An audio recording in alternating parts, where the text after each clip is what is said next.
Voice for TV, face for radio. That's you play the cards you're dealt. What's up, everybody? My name is Adam. There's Steven. That's Sean over there. That means this is another episode of the NIL show. We are joined today by Joe Tipton, the one and only Tipton Edits. I don't know if you've known or seen Joe's stuff around, but Joe is legendary. He's the country's leading Tipton Edits creative for the transfer portal. We're going to dive into what that actually means. Joe, what's good? How are you today, man? I'm good, man. Excited to be here. Joining us from Huntsville, Alabama, we learned, Huntsville, which Alabama. Yep. Central time zone. We got to get that out of the way straight away. Joe, tell us a little bit about what you do from in your own words. Yeah, so I work for a sports media company called On3. We launched about 2.5 years ago. But I initially just got my start making graphics, making these edits as a hobby. And at first it was just kind of on my phone. And eventually it grew to something recruitment based, commitment graphic for whenever a kid wanted to announce to Kentucky. And of course, with the expansion of the transfer portal, it made the need even more. So we expanded into that, and it's been great for business. And I'm very busy from March until basically November. And with high school recruiting, it still exists as well. So it's all been fun.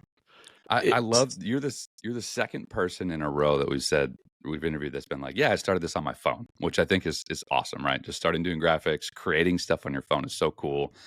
That's such a niche transfer portal commitment graphics. How'd you get started in that? So that's a good question.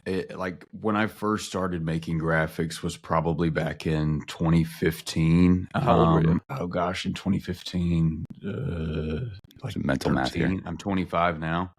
So 13. I've been doing it for a while. That was like, and then maybe when I was like 15, I started like actually working with 5-star recruits and things like that. But over time, you build up that credibility and that reputation, and players see you as this go-to source. So that's been really helpful. But initially, I just wanted to make something creative. I wanted people to recognize my work, so I figured social media would be the perfect place for it.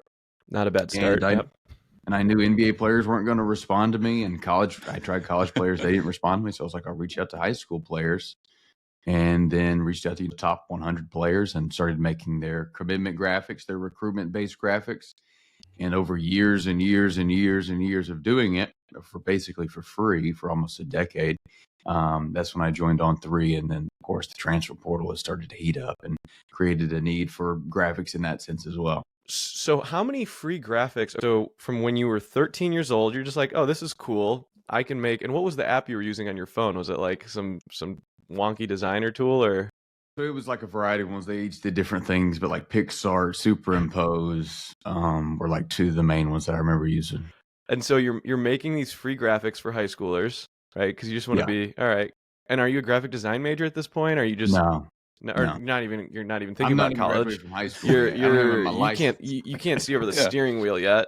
Gotcha. And so you just start reaching out to them. You're doing these graphics for free, right? And then when did the storm hit that like guys started reaching out to you? So it probably took a handful of years for me because at first, I didn't have a following. At first, I was just doing it off my personal Instagram, which is DMing guys, basically a copy paste message. Hey, here's what I can offer. Provide some photo examples, and they would come back and say, "Oh, you want to do my top 3 colleges? Can you put the logos around me?" And then after years and years of doing that, they would eventually come to me, DM me first and say, hey, I'm looking to commit to fill in the blank school. Can you make me something along those lines? So it took a long, long time to build. And it was kind of a steady growth process. It wasn't like an overnight, something happened and you get the biggest player in the world. It was just slow. So can you remember who was the first athlete you made one for? And then who was the first athlete where you're like, I might have something here. This was a big deal. So the first athlete that I remember making one for, I have no clue. It's way too long ago because I was just doing them for guys. You got to go back, Joe. You got to dig. At first, you're doing them for JUCO guys. You're doing them for D3 guys. So you're not even like doing the Cooper Flags of the world off day one. That's unattainable. But the first big commitments that I remember was like Michael Porter Jr. when he committed to Missouri. I'm trying to think back. Like RJ Barrett when he committed to Duke. I remember when Sharif O'Neal, Shaq's son, committed to Arizona and Shaq posted the graphic. I was like, oh my gosh. Those are probably a few. I remember working with like Trae Young and of course, like even newer guys like Cade Cunningham and, Paolo Banchero and, the list goes on. Okay, so I have a question. Transferring, commitments, all that stuff is a very controversial subject. It's highly dramatic. It's very private. It's super secretive. How do you just get guys telling you like in confidence, hey, this is what I'm thinking, and then this is where like you have to be you have to be in the circle of people that know. Are you like I've seen Meet the Fockers and stuff? Are you in the circle of trust? How does this all work? So I think it's a kind of a reputation that I've built just based on kind of like my vow of confidentiality and the credibility that I've just built over years and years. Because keep in mind, if you're 19 years old, let's say you went to Kentucky for a year and now you're wanting to transfer. Well, I've been doing this for a decade. So when you were 11 or 10 years old and you had just downloaded Instagram and you saw Tipton Edits and you saw me making stuff for Brandon Ingram, then you're like, oh, Tipton's always been the guy. He's done the graphics for NBA stars that I've looked up to for years. So that's helped me a lot. And just the players trust me. So I'm in a very unique spot. You're kind of like the god. This is like Privileged there could be a Netflix. info. This is you're privileged and you're a news reporter.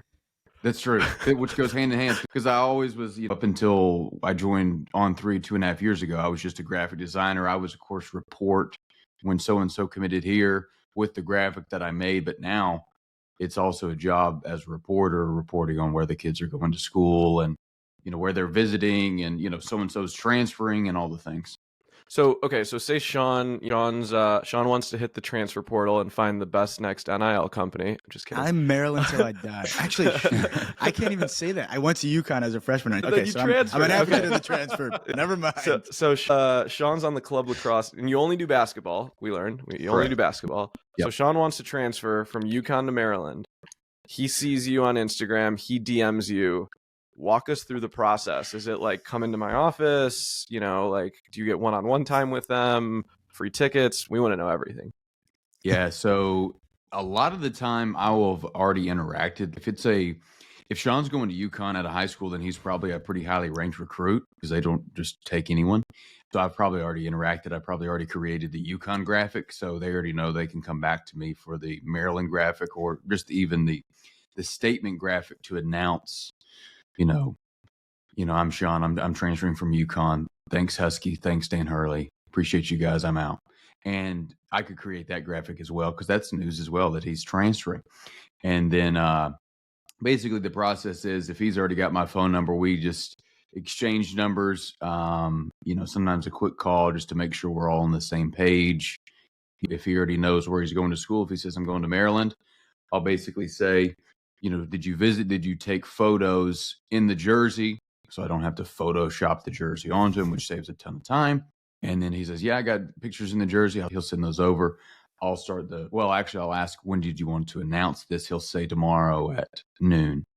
And then I'll create the graphic. And usually if I get about 24 hours notice, then I can turn it around. But yeah, and then we just figure out the details and does he want me to invite him to collab on Instagram? And player usually says yes, or sometimes I just say I want to post it on my own, and that's cool too, and then go from there. You forgot my top 10 and my top 5 graphics, Joe. Yeah. That's in hour 12. What the heck? I gotta list all my schools out, man. Everything's an announcement. The transfer portal is it's a fickle mistress, right? And people say they want to transfer, they've committed. Oh, just kidding. No, I didn't. How often do you get caught in the middle of that where you're like, all right, dope. Yep, we're good. Got this design made. We're ready to rock. And then you get a phone call like, hey, Joe, just kidding. I found out they don't have Raising Cane's on campus. I'm out. I'm going somewhere else. How often does that happen?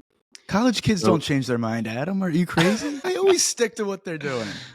It happens not as often as you think. I think the unique thing about me is I think there's a mutual sense of respect between me and the player. Like, I respect them and they respect me and what I do. So a lot of the time, if they are bluffing, if it is one of those things where a kid's putting out a fake statement, I'm transferring from fill in the blank school, and it's really just in order to get more money from NIL, to retain that player, then they're just not even going to come to me because they're not going to use me in that way. Now, I haven't encountered that up to this point. Now, flash forward a few more months when the transfer portal opens for basketball, it might be a completely different scenario. So I'm probably going to be careful about that. But very rarely is a player, trying to in a negative way. But there are players that change their mind. There's players that have said, I'm going here. And then, 12 hours before the announcement, but maybe 10% of the time they're changing last second. I think that's such we see all these things, and I know you're a reporter, but we see all these things in the media about like transfer portal and these fickle kids and blah, blah, blah, blah, blah. And they're screwing over recruiting processes and whatever. And I think it's interesting to hear from you, who's, one of the first people to know that, sure, does stuff happen? 100%. Are there edge cases? Absolutely. But for the most part, from your experience, it's like, nobody's trying to screw anybody over. Nobody's trying to do anything malicious. It's just, stuff changes sometimes, and that's okay too. But it's so minute. I think that's an interesting insight there from you. Joe, how do you did this for free for a long time, which God bless, because that's a lot of graphic design, right? How do you charge for it? Do you have packages? Is there like the pro plan that gives you 3 graphics? Give us the pricing model. So still the graphics are free. On3 pays me. Wow. So I'm just accepting a salary from On3, and then I just do the graphic work for free. But On3 can break the news. But I work for On3, so I'm breaking the news for On3. So On3 gets the exclusive, or they get the breaking news from what I put out on my social media with an article on the On3 site of when so-and-so, when Sean transfers from UConn or when he commits to Maryland. So people don't even have to pay you for this. No, this is just part of your job. Correct. Yeah. I think it's such a fascinating business model, something that no one would ever think of. And agencies, you could start multi-million-dollar companies that could try to replicate what you've done, and no one would be able to do it. And that's like, I think what the beauty of what you've built here is, you've created some white space that did not exist, and it's very original and authentic and scrappy. And it's like you've created a moat for yourself. Like, yeah, this is my reputation. There is, I bet you Fanatics pays millions and millions of dollars for creative editors and graphic designers and all this stuff to create all this cool shit. And a 14, 15-year-old on his iPhone is able to run laps because of how authentic, original, and like real this is. So I think what you've built is very fascinating to me. And really, when you first started, if athletes were making announcements on social media, that was probably still pretty fresh. They were probably using the Notes app, just typing something out on their phone. I think what's cool is you saw that opportunity there where, okay, it's becoming a trend now where athletes have to announce on social. Okay, now I need an edit.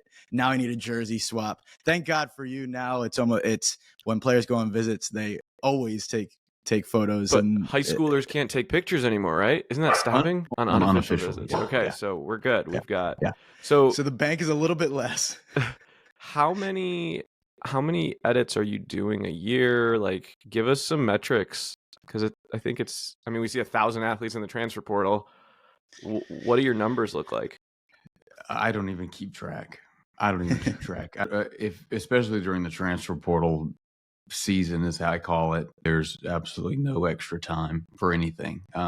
So there's some days there'll be 5, 6, 7, 8 commitments in a single day, and then you throw in a couple other guys that are entering the portal. It's kind of a nonstop. So I don't even have a number for you. It could be 500. It could be 1,000. I really don't know. And now you have a team that helps you, correct? Yes. Yeah. Gotcha. So I'll have like one guy that'll help me out, especially when I'm in a pinch, who's under an NDA, which is very helpful to protect me. And yeah, and then he can crank stuff out, especially during peak times. And your ass is kind of on the line. If you mess this up, one time, have you messed any of these up? Accidentally posted the wrong picture, announced the wrong thing, scheduled the post at the wrong time. Knock on wood. Yes, sir. Knock on wood. I We're don't all think I gonna knock have. for you. Not anything royally, like not a commitment to the wrong school or posting it an hour early or a day early. Nothing like that. Maybe nothing memorable. Nothing that scares me. I think back, I'm like, oh gosh, I remember that. 2 years ago when I did this. No, nothing like that. Joe, you alluded to it a little bit earlier. You brought up NIL, and I'm curious because you've seen the commitment era transfer portal prior to NIL, and now you've seen it the last 2-3 years in NIL. How have you seen things change as it pertains to athletes and how they're going about their business, whether it's commitments or whether it's to the transfer portal? What trends have you noticed in the NIL era? Yeah, there's been a major shift, especially with college programs, but then the high school players alike.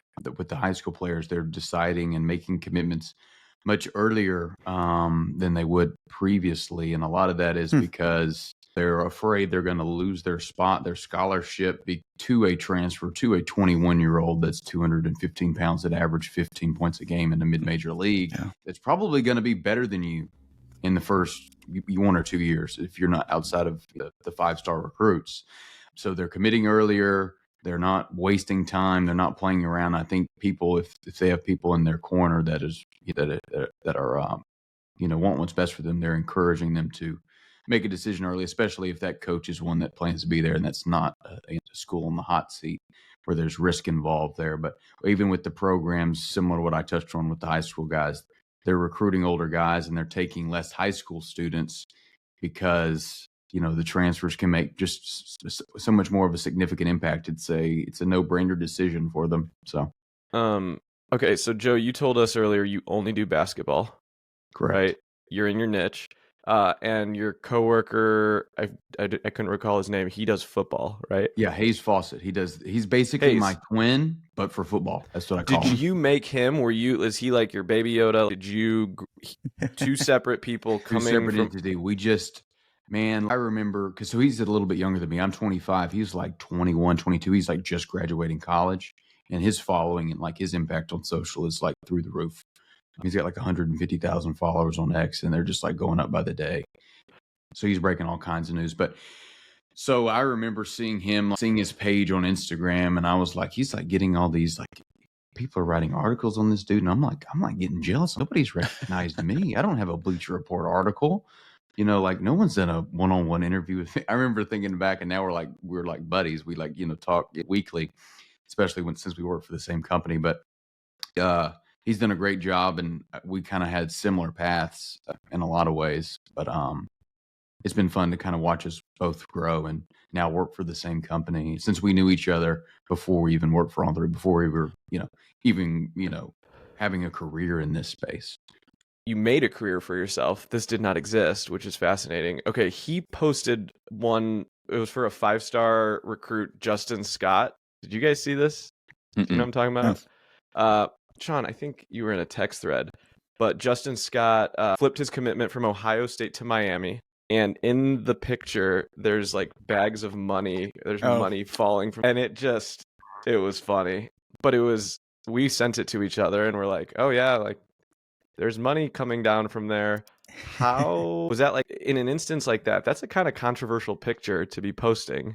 Any fear about doing something like that? Comedic relief? Like, I don't know, Joe, if you know the one I'm talking about, but I think I do. It's not something that I would do personally, just because of the assumptions that are made from that graphic. And people, the average fan doesn't know like the rules in terms of, they think, oh, they're cheating, he just paid him. Well, we could probably make that debate depending on specific conversations, but I personally wouldn't do that. But it definitely boosts the engagement if that's something that you're going for, because there's going to be a lot of controversy and there's going to be a lot of quote tweets, a lot of shares. Just like you mentioned, you shared it, so it did something. It got more page views, but that's not really probably. That was a Hayes Fawcett graphic. It sure was. So Hayes probably didn't think anything of it. There's definitely no ill intent. A 21-year-old just trying to make a living. Yeah. So do the athletes get, they obviously get final say over the graphic, and you like, how much back and forth is there? Or are you like, no, trust me, this is going to pop? So early on, I would revisions. just kind of say like, hey, tell me what you want. I'll make something work. You just give me some details. What do you, just, tell me what you want. But then now especially like with transfer portal, we have no time to waste here, my friend. Just send me a photo. I'm going to put something together. And 97% of the time, they're like, I love it. Let's post it tomorrow at, 8 a.m. So I don't have to worry about, specifics. So I think what's interesting is our businesses are similar in that we capitalize on these special moments, and we do it by being hyper local, hyper reactive, and very, very organic and grassroots. One of our artists, Sean Childers, came from Florida. He's 21, or his birthday's coming up. He's going to turn 22. Yeah. And I gave a talk a month ago, and I said it's going to be scary when Gen Zers become entrepreneurs, because literally, this seems like common sense and second nature to you. Is this, you kind of created this career for yourself, but like, how has this shaped you? How has this opportunity created you? Is this what you wanted to do? Did you always want to work in sports? Tell us about like your life goals and what you're up to. yeah, absolutely. So when I started Tipton Edits, I had no clue that it was going to turn into a career. Right? It was just a hobby. I was looking, when you're 15 years old, you're like, all right, what can I do to make the most money in the state of Alabama? You're like, oh, well, it looks like I'm going to be a radiologist. And my dad, who's a nurse, he's like, you're not going to want to be a radiologist, son. You're going to go to school for 12 years. You're going to hate your life. I was like, oh, I don't know about that. We'll see. And then my mom's a teacher. She's like, why don't you be a teacher? You get summers off. I was like, you don't make any money. She's like, well, that's true. So you wanted to be an artist? So what's interesting is like I always had an interest in creating the graphics, but not like a super specialized interest in graphic design. Like never enough to like major graphic design and want to do it for a living. So I view it, the graphic design through Tipton Edits was kind of a porthole to sports media there in the reporting side. So that's my passion now. It's not even the graphics. I enjoy it. I enjoy that creative aspect of it. But the reporting is kind of what fuels me, that adrenaline rush when you're going to break some news or, this, huge player is about to announce their college decision. So that's what I love. And that's kind of what I chase. But I never really imagined it would have turned into a career. I had no clue. I think we lost you there for a second, Joe. You back? Sorry. Can you hear me now? We're good. We're good. Sean, what were you going to say? I was gonna say the good thing for you, Joe, is that when it comes to players committing, players transferring, fan bases are always extremely level-headed about those decisions that are made. I'm sure they're always understanding, and I'm sure they never blame you, Joe. Right? They never come at you for your involvement, right? Well, one would like to think that, but I learned a year or two ago. I was like, I'm just going to stop reading my mentions. I'm going to stop reading my comment section because I know what I posted is factual and that it's true, and I'm confident in my reporting. So I don't need to read what anybody else has to say to me or the young man. So I'm just going to move on to the next thing and preserve my mental health and just go on about my day. Blocking out the haters, man. I'm sure there are some fan bases that where you're just like, oh gosh, this one's gonna blow up a little bit, and you don't have to say them, but yeah, it makes it fun. People, this is like it's crazy what fans. Your team could be the worst team in the world, but one commitment, especially in basketball, where you just need one player to flip a whole thing. You look at Rutgers. Rutgers all of a sudden has, I think is it the number? They have 2 top 5 guys coming in next year, and Rutgers is going to go from a team that's I don't know, middle of the pack in the Big Ten to now all of a sudden you have a ton of hope. Which actually brings me to, I think, didn't Woj blow Ron Harper? Not, is it Ron Harper? Dylan Harper. Dylan. Yeah. He kind of blew his commitment, didn't he, Joe? He posted it a little bit too early. I think he did maybe 3 or 4 minutes early. The way Woj's tweet was worded is it was basically Dylan Harper's committed to Rutgers. He told ESPN. So Dylan did give it to him, but I think he just kind of snuck his tweet out a little bit too early. He was going to announce it, I think, on overtime. I think that's how it was going to be on Instagram Live. And I think Woj was just like, I'm not waiting. So he just sent it. And out of the circle of trust, caused some backlash. But Joe, have you been approached by collectives or bigger organizations to try to influence recruiting? Like, hey, we can, I see these 3 here. Can you talk to him? Can you do this? Like, yeah. What's that like? No. Thank goodness, because I wouldn't be interested in that. Would be. I'm just not gonna persuade a kid to go to school. You have I'm hands off until you tell me I'm going to Rutgers or I'm going to UConn or Maryland, and then let's work. But until then, I don't care where you go. Your job, you have to have some thick skin and just keep level-headed to do this. Because I would read every message. This would not go well for you, Steven. No, I like dropping merch for guys that. But so this is interesting. I really just first learned about you. Kofi Coburn was one of the early athletes that we worked with. And I believe you did his stuff. He went in the transfer portal, and I think it was maybe a Kentucky, Illinois, and then he decided to come back from Kentucky. And I believe this was before NIL was passed or something like that. And I was in his DMs being like, yo, just return back to Illinois. We'll do a commitment shirt. And I didn't even know what NIL was at the time. And he's like, I can't do that, man. That's funny. And then we worked with Kofi quite a bit. Have you thought to attach merchandise to what you do to help really make it into an experience, or think about anything like that? My own personal merch? I don't know. Just what's the next level thing for you? I'm kind of always where my feet are. So I think, I'm forward thinking, but I haven't, made any big decisions oh, this is what I want to do next. I'm just really kind of focused on tackling what I'm working on now. And I want to be the best at it and, be the top reporter in the space and, make the move to being, college basketball insider, where maybe not graphics for coaching hires. Maybe if they request one, I don't think I would decline, but that type of thing. And, NBA draft announcements, just kind of branching out instead of just only being recruiting. Gotcha. So we're polar opposites, because I text Adam in the middle of the night with my next big idea four times a week. Big ideas. I'll actually just send him I send him a notes app with just what I'm thinking about. And you are a stable dude.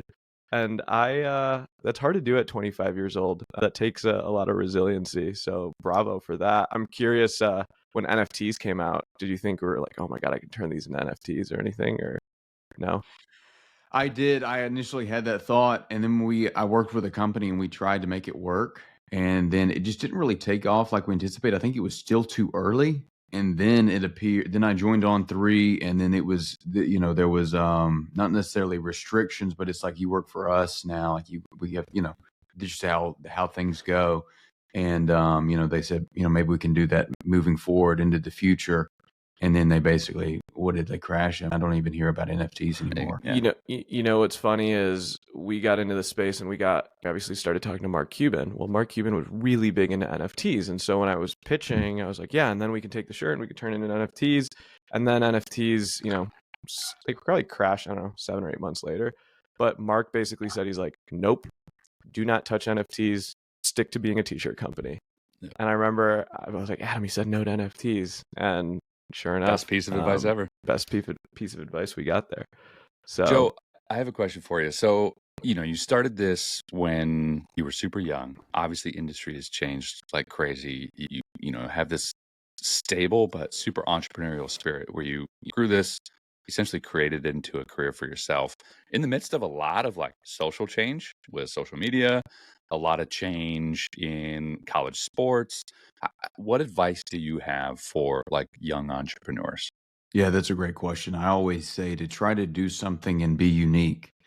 If someone would have said to me when I was first starting this, that you were going to have a job in this and that your hobby was going to turn into a career, and it was going to be such a fluid transition process. Because basically what I've done for a decade as a kid and just as a hobby has been just a absolutely fluid transition to what I'm doing now. So I would just say, try to do something that's unique, that allows you to stand out from the pack. Everybody's trying to do similar things, but nobody else was really doing graphics. Nobody was really doing recruitment graphics, which it does help that I was kind of first in the space. So I kind of was able to spearhead it and then, basically just take control of it. But, and then of course, relationships are everything, networking, try to go to as many, I think, COVID, scared a lot of people from, like leaving their homes, but now, just kind of going out and, going to events. If you're, just any type of conference, anywhere you can network and connect with people, because that's everything. I think one of the things I admire most about you, Joe, that a lot of individuals don't have is like just the persistent hustle to be able to DM hundreds of athletes, knowing very well that most of them are going to say no, and then offering your services for free to be built off relationship and trust. And then not thinking, like, you think about the money last. That was the last thing. Like, I'm surprised you don't charge for this. I think you could charge a ton for this. But the fact that you're not worried about the dollar, you're worried about making the best possible relationships, having the best experience with the athletes, creating an awesome news break, right? And the rest takes care of itself. There are very few 25-year-olds that have that same mental mindset. And if I were to look into a glass ball in 15, 20 years, you're going to be talking at Adobe Max telling people about what you did, because there are companies drooling over the stuff that you do, and you're doing it very organically. So I probably said it again and again. We teach college students how to design and sell apparel, and all of them are like, I DM'd 10 sororities today. It's like, go look at what this guy was doing at 13, right? That's some big energy right there. So kudos to you for that. I just wanted to have one question. I give a lot of credit to tell us real quick, brag about them for a second, give them a couple shout outs. A lot of people don't know about them unless they're familiar with the space, but give your company a couple words. Oh yeah, On3's been great. I mean, like I said, they were able to turn my hobby into a career. Especially they've kind of revolutionized the coverage of sports, and obviously mainly football and basketball, even with their NIL twist of things. Someone else is really covering NIL in that way. And that's been huge, especially with the player NIL valuations and being able to track NIL deals and being able to provide support to, guys like you and Pete. He's done an insane job. Who would have thought there was going to be an NIL reporter? An NIL Seriously. reporter? Like, remember when DeAndre Ayton apparently got paid from Arizona and Sean Miller lost his job? Insane. And Reggie Bush lost the Heisman. That was a thing anymore.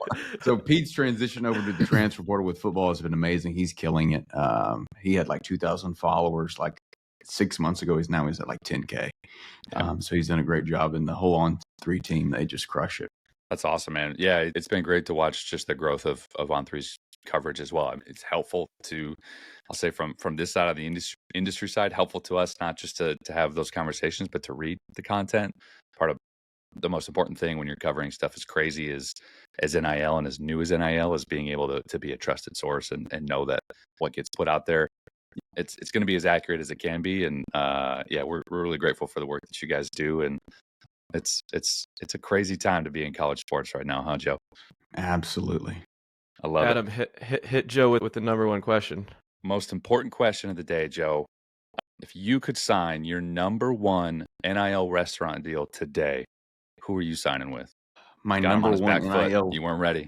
No, I was not. I got to think about this. My number one. You know NIL this menu restaurant. like the back of your hand. This menu like the back of your hand. You could eat You it. sell it better than anybody.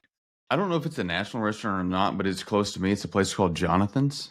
I it's can a really confirm good that is not a national restaurant. You should leave Alabama more, Joe.